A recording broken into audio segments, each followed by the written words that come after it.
Yes. Has anybody promised you anything other than what's been stated here today on the record to get, which is really nothing, to get you to plead? No. Anybody threaten you or coerce you? No. Doing this voluntarily Yes. and of your own free will? Yes. And also because you believe that you are indeed guilty of this offense?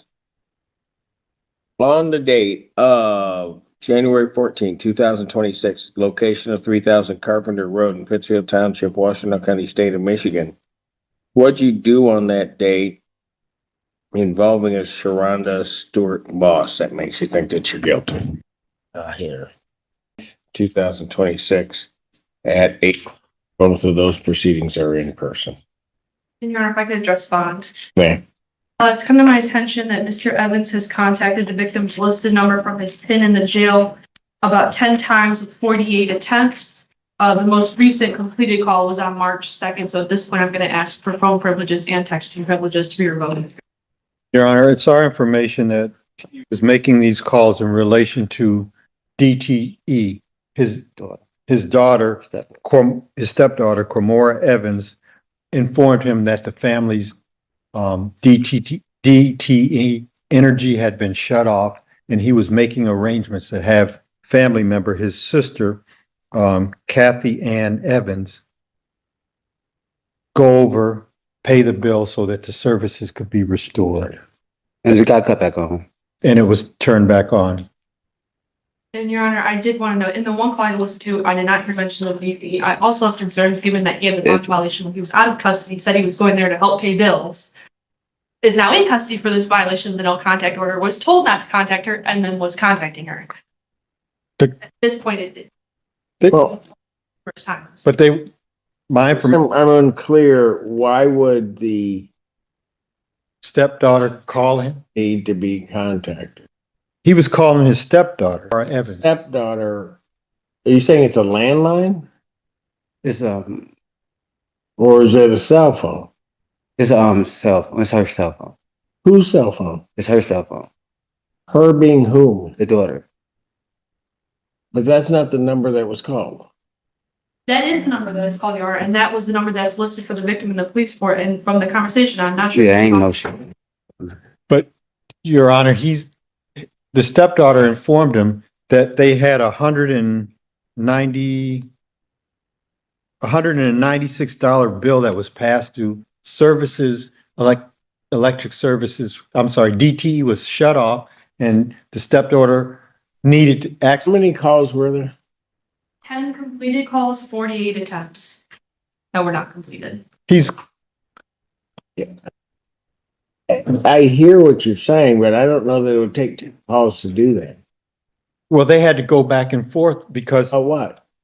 the stepdaughter had to contact his sister, Kathy Ann Evans, who lives in Toledo, to come up and make arrangements for the payment. Kathy Ann Evans is helping the family out while he's incarcerated so that they can eat. I keep all of that, but I'm just trying to, why is there going to need to be 40 attempts and 10 completed calls to get this accomplished?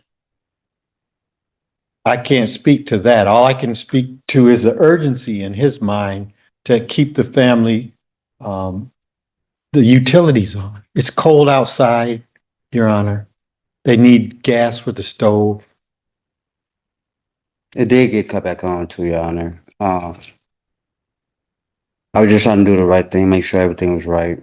Even being in here. He's trying to save his job at across the street. He's told he can still work at KFC. He saved money.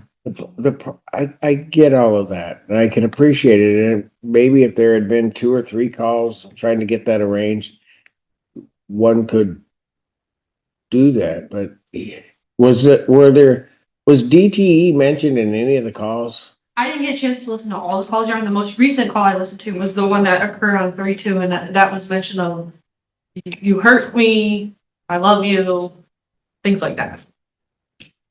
Well, today is the 9th. The DTE situation occurred around last Monday, the 2nd, Your Honor. Yeah, but that's not what he's talking about when he's on the phone in that call. And there were calls. That was a different thing. And Your Honor, we've had situations where people have been charged and they don't pay the bills. They don't pay the phone bill. They don't pay the rent, and the complaining witness gets evicted. So we have the reverse here where he's trying to do the right thing. He has $500. That were the entirety of the subject matter of the calls. Okay, but that doesn't sound like that's the entirety of the subject matter of the calls. Also, just the number of the calls doesn't make any sense. And I think Ms. Zenda was saying that there are calls before that shut-off date. Your Honor, I have calls on January 3rd. I have calls on January 6th, January 30th, February 1st, February 5th, February 16th, February 22nd, February 23rd, March 2nd. And all payments, Those can't all be about the DTE bill. not just DT, rents, everything. I'm There, sorry. his rent is $1,586 a month, Your Honor. And he's depleted his savings down to $500 Yes. to try to keep the family That's afloat. what I'm gonna do. If you want to bring it back by motion after you listen to all of the calls and are able to tell me that all of these calls, the subject matter of all of these calls involve bills or like, I will be more than happy to listen to that. But just from the brief statement by the prosecutor in terms of what was said, it doesn't sound like that was what it was about. And I'm talking, these can't be mixed messages. If he's talking specifically about bills, he's talking specifically about bills. And that one can look at. But if he's talking about other things, particularly things that may relate to the case or try to play on the emotions of the victim or anything along those lines, Nothing like that. it's Let him talk. Okay. We have our chance. not, I'm not going to be tolerant of that at all. So certainly I will hear it when you listen to them all. And you can give me a fuller explanation as to the entire contents of that. But at this time, I am going to order that the defendant's phone and texting privileges are revoked.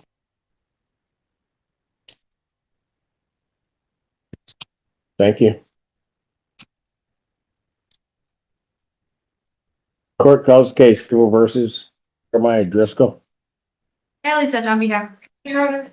Ron Brown, appearing on behalf of Mr. Driscoll. Just keep your hands out your pocket. Your Honor, thank you for the opportunity. He was on the 1 o'clock docket, but I notified the court that he wanted to be heard in person. This is his chance to tell the court why he believes he's a good candidate for early discharge from probation. Go ahead. That's correct. Go ahead. Yes. Mr. Driscoll, state your name for the record, Judge. I am Jeremiah Driscoll. Thank you. Just to clear on behalf of probation, Your Honor, Mr. Driscoll is before the court for a review hearing. He did submit a request for an early discharge from probation. Mr. Driscoll has completed 12 months of a 24-month term. He has completed the domestic violence program, paid all of his fees, and is reporting as directed. I did reach out and speak with the victim in this case. She is supportive of the early release request. Probation would defer to the court as to the defendant's request. Defendant has a statement for you. Go ahead. Good afternoon, Your Honor. I just want to say that I learned a lot over this year. I have no control over no situation that that's not me. Only thing I have control over is myself and no one else. And, taking the time out, sometimes you gotta just separate yourself. Just like even on social media, you gotta separate yourself. You can't just be on there all the time. So, like, I learned a lot this past year, and I feel like that I just want to move forward, and keep making the best decisions. So I'm not going to see you again. No. Only time I might see you is on the internet. That's it. That was fair. I wasn't asking for that, but I got it. Thank you.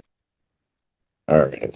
Again, as I look through and I'm looking through the file, it is clear to me that, as you go through this, there was not one. And actually had gotten yourself to the point where each of the proceedings after the first one or second one, we were able to waive your appearance because you were doing so well. Yeah, thank you, Your Honor. Through that.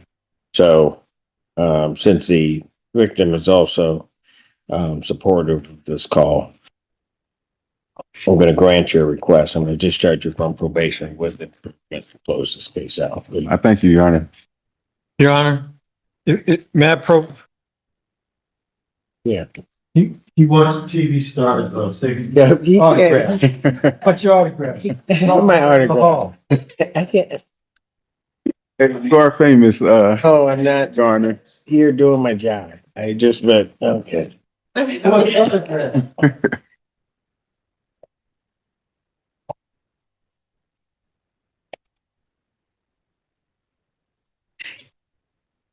Told you I'd get it. Absolutely. I appreciate it. Thank you. All right.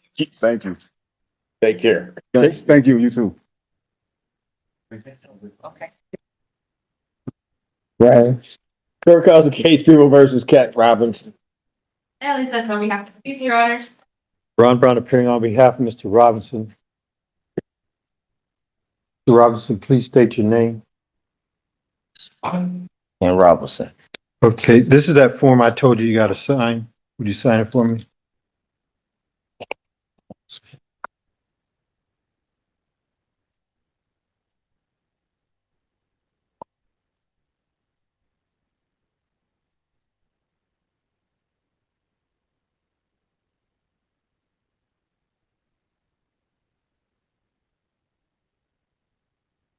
He's pleading as charged, DV. Plea form indicates that he's pleading to domestic violence and 93 days. Yes, Your Honor. All right. May I have this one? Raise your right hand. Solemnly swear to affirm the testimony you're about to give will be the truth, the whole truth, and nothing but the truth, so help you God. Yes. State your name, please. And Robinson.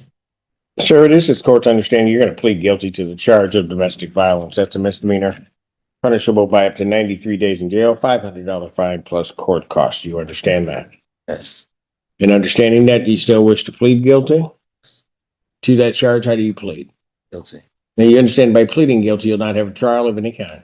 Yes. Signed an advice of rights form, correct? Any question about those rights? Please look at paragraph 5. Those are your rights, which are part of a trial. You understand by pleading guilty, you'll be giving up those rights as well as all the rights on that form. Yes. You understand you're giving up your right to appeal of right. Yes. Are you on probation or parole? Probation. Okay, we were on probation at the time of this offense? Yes. Yes? Yes. You understand that if your entrance of a plea of guilty in this case could be a violation of that probation. You understand that? You understand that that court then could sentence you to the maximum allowable under those other charges. You understand that? Yes. And understanding that, you still wish to plead guilty to this charge. Yes. Has anybody promised you anything other than what's been stated here today on the record to get, which is really nothing, to get you to plead? No. Anybody threaten you or coerce you? No. Doing this voluntarily Yes. and of your own free will? Yes. And also because you believe that you are indeed guilty of this offense? On the date of January 14, 2026, location of 3000 Carpenter Road in Pittsfield Township, Washington County, State of Michigan. What'd you do on that date involving a Sharonda Stewart boss that makes you think that you're guilty? I hit her. Pardon? I hit her. You hit her? Pardon? Yes. All right. Who is she to you? My girlfriend. Girlfriend? And when you hit her, you did that intentionally?